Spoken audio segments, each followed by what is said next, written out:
Welcome, fellow schmortals. Today on the Disney Plus project, we got to watch Disneyland Around the Seasons, a show from 1966, an hour-long show from 1966. Probably followed Walt Disney's World of Color. Yes. Showing kind of what Disneyland was like back in 1965. Mm-hmm. So that's what we're looking at today.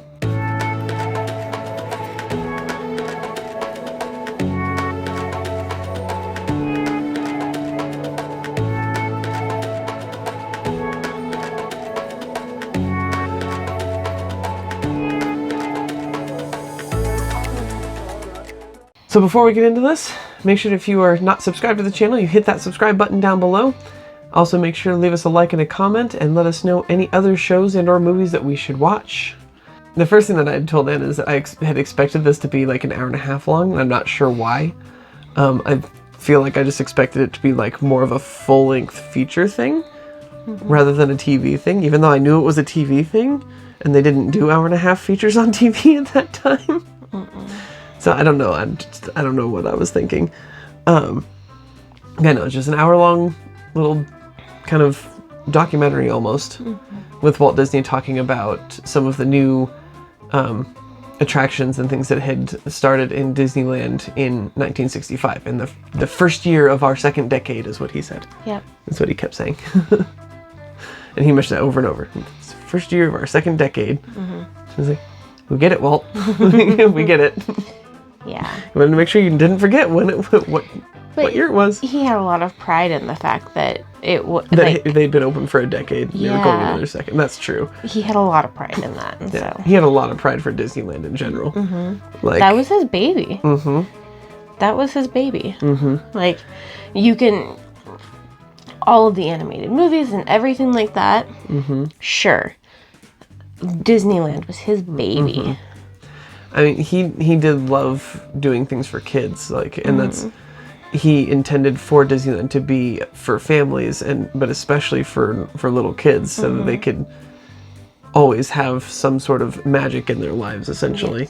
Yes. Yeah. It was like it was to introduce kids to some magic like that, and as well as for adults to relive that kind of magic. That's what it was, and that's what it is when we go to Disney World, or whenever we go. Yeah, like it's a chance for us to relive that magic. Exactly. And that's exactly what Walt wanted.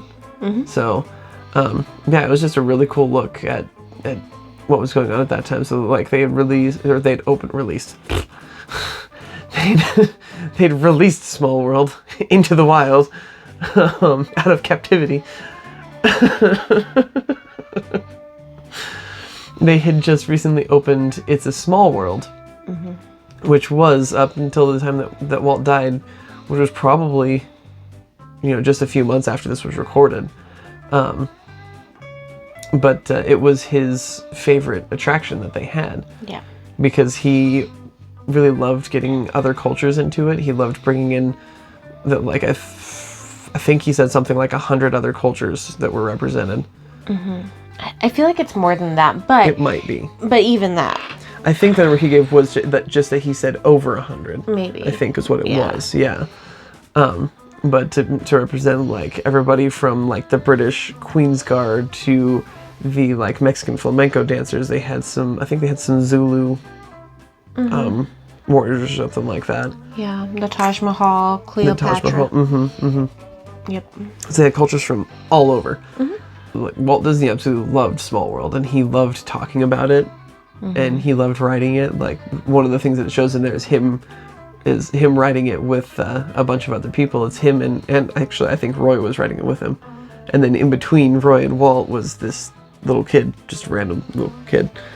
Was it a random little kid? I know, it was probably somebody like related. It could have been because it was Walt and Roy O. Disney, I think, and so it could have been Roy E. Disney. I can't remember. It's one of them's Roy O, one of them's Roy E.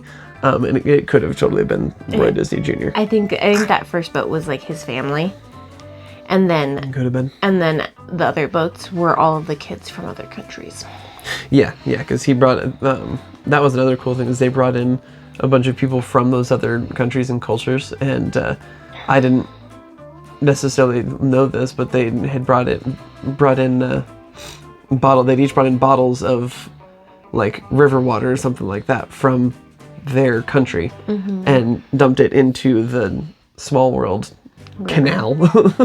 Yeah. Yeah. He called it the river, but yeah. Yeah.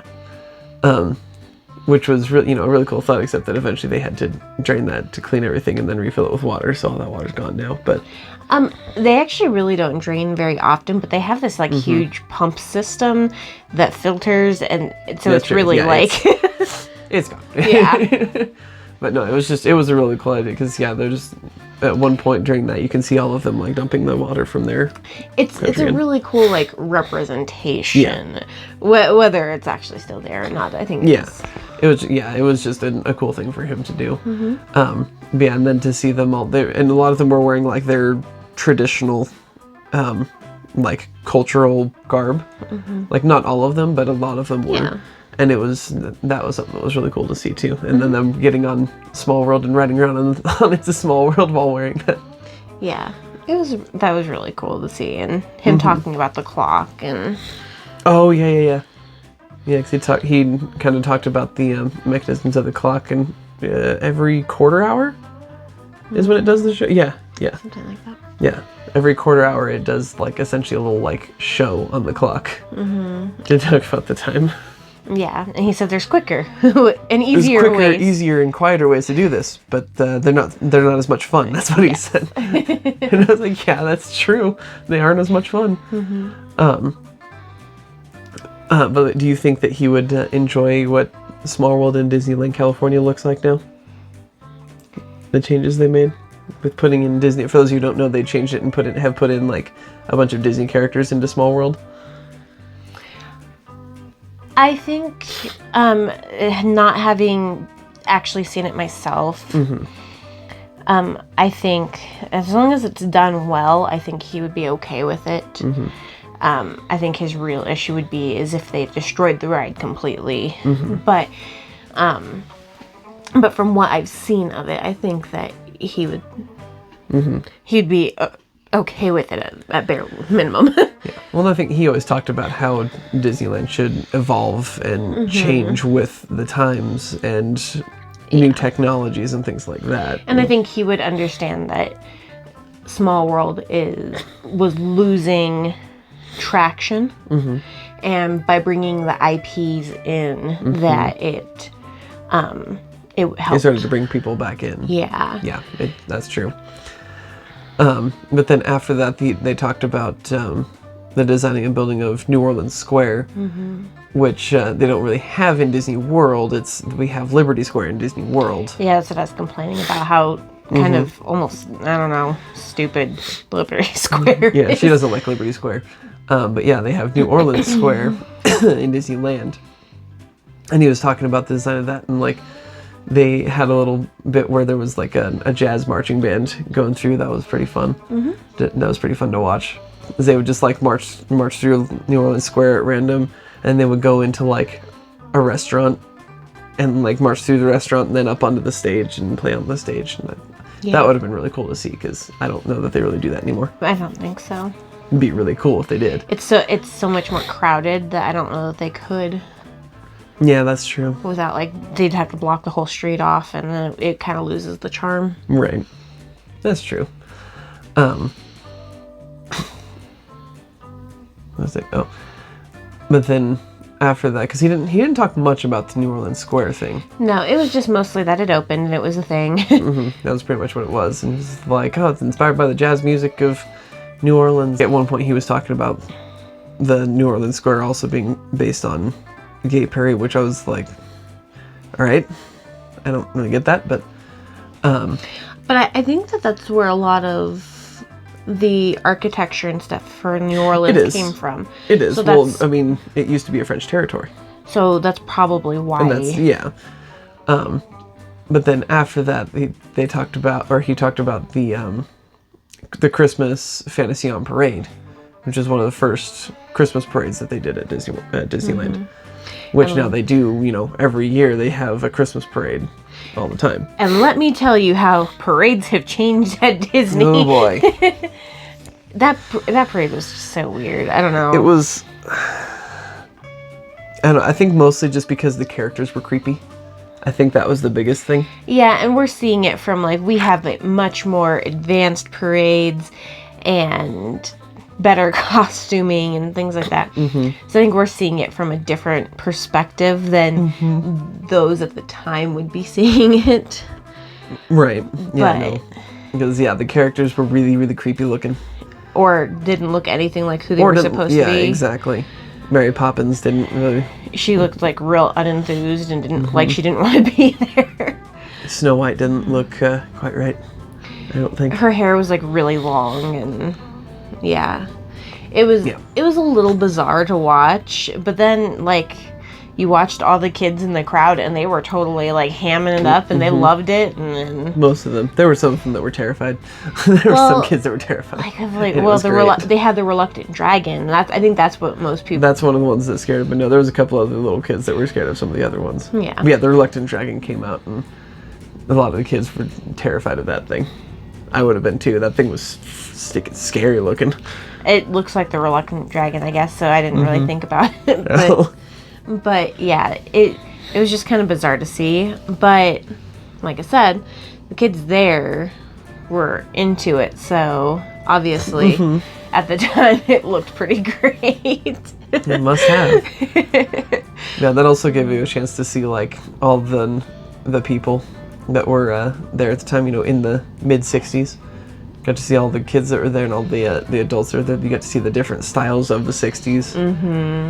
And things like that, and so it's like, I don't know, it was just really interesting to see. Yeah. You know, other than the creepy characters. I'm so glad that those got updated.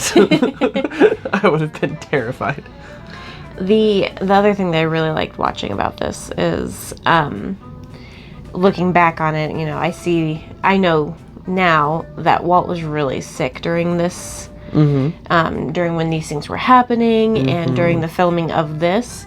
And so looking back on it, I can see that he was sick. Right. Because I know he was sick. Right. But he did such a great job of putting on this facade of being well. Yeah.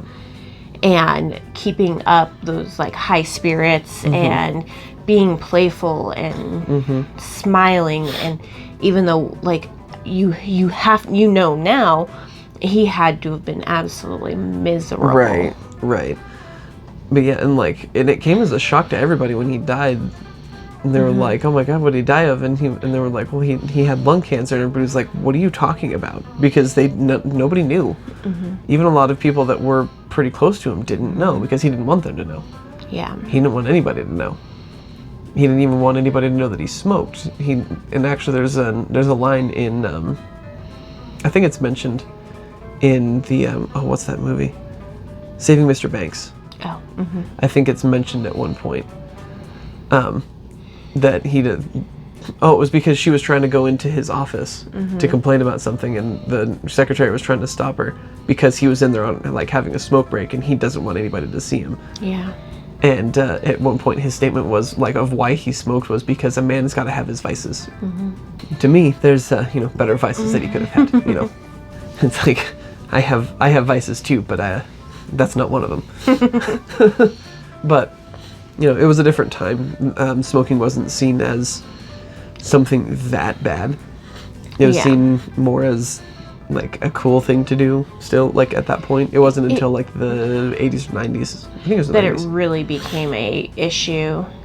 But yeah, no, I just thought it was really interesting, like looking back on it and seeing like, and knowing now that he was really sick during all of that. And like, I can see it on his face at some points, like I can see the tiredness and the weariness on his face. Yeah.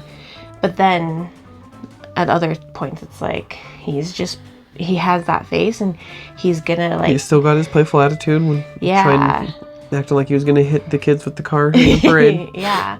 So it's just interesting to look back on that, knowing what we know now. Right.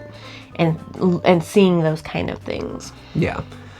And then the last thing they talked about was the candlelight procession, the original candlelight processional with a bunch of different high school choirs and church choirs and different things like that would march through Disneyland.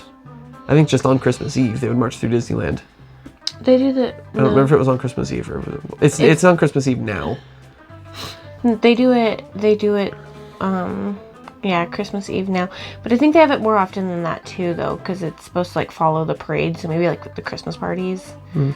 So. Not that I know. I think the candlelight procession was supposed to only be on Christmas Eve, but I don't know. I've never done it, so. Yeah, and they didn't have it this year. It was last year. Yeah, and that was really fun and really cool to see. And they had the living Christmas tree, which is a bunch of people standing in the shape of a Christmas tree. Yeah. That was a little weird. But it was really, really cool to watch, though. So yeah, overall, this was really, really, really interesting. Yeah. Like some of you Disney enthusiasts out there, this was a really good watch. Yeah, kids probably not so much interest in it. No, they really, really aren't. But and they're probably gonna get freaked out by some of those characters. Yeah, they're gonna be like, what is that? That's not Winnie the Pooh. Yeah. Just have their parent go, that was my Winnie the Pooh. That's what we got.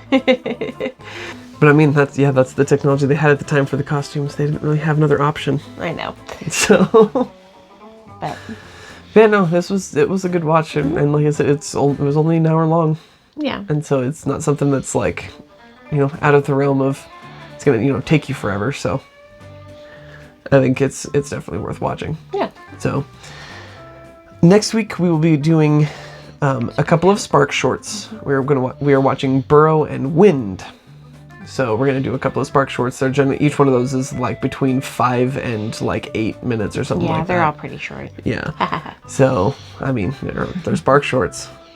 So we're gonna watch a couple of those, and we're going to tell you what we think about those. So, anyways, that is it for us today. So thank you all for joining us this week, and we hope to see you all again next week. Until then, don't forget to thank the Phoenicians.